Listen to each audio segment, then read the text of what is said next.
તો સંજય પણ ધૃતરાજ જેવા મહાન બલિયાન રાજા સામે બોલી ઉઠે છે. યત્ર યોગેશ્વર કૃષ્ણ યત્ર પાર્થો ધનુધર તત્ર શીત વિષય બુદ્ધિ ધ્રુવા નીતિર્મતર્મમાં. પરંતુ આજે તમારું શ્રવણ કથન યુવાનીઓ વાલી અવસ્થામાં જ કરવાનો પ્રારંભ કરો, કારણ મારો સંદેશ માનવીની જીવન જીવવાની દિશા આપે છે. હતોત્સાહ થયેલો ઉર્મામાં ઘણું જળ પડે છે.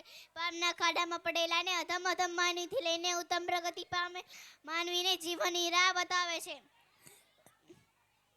પરંતુ આજે તમારું શ્રવણ કથન બે જ વાર થાય છે. એક તો કોર્ટમાં કેસ વખતે મારી પર હાથ રાખીને પ્રતિજ્ઞા લઈ આવવામાં આવે છે કે જે હું કહીશ તે સત્ય જ કહીશ. પછી કોને ખબર તે સત્ય બોલાતું હશે કે કેમ. અને બીજું તો માનવીના મૃત્યુ વખતે મારું શ્રવણ પઠન કરીને જેના જીવ છતે મોક્ષ આપવાની વાતો કરાય છે. શું ખરેખર જેના જીવ જતા જતા પણ મારું શ્રવણ પઠન કરે તેને મોક્ષ મળી જાય? તો માનવી જીવન જીવતા જીવતા જ મને કેમ નહીં ખોલતો હોય? મને તો આ જ વાત લાગે છે. પરંતુ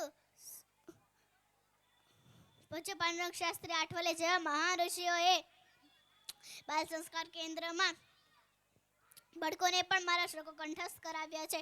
તેમના નાના નાના મુખેથી રોટન લઈ આવવામાં આવે ત્યારે મને અતિશય આનંદ થાય છે. ખરેખર આજે વિકળાયતી મૃતપ્રાય બનેલી સંસ્કૃતિને જીવતી રાખવા માટે પ્રત્યેક માનવે મારું શ્રવણ પઠન કરવું જ પડશે. અને આ હું નહીં, પરંતુ કૃષ્ણ માનવનો કેપ્ટન બની આપને સમજાવે છે. બસ છેલ્લે આટલું જ કહીશ. પરિત્રાણાય સાધુના વિનાશાય ચ દુષ્કૃતમ ધર્મ સંસ્થાપનાર્થાય સંભવામિ યુગે યુગે. આટલું કહી મારી વાણીને વિરામ આપું છું. જય યોગેશ્વર, જય મા ભારતી, જય શ્રી કૃષ્ણ.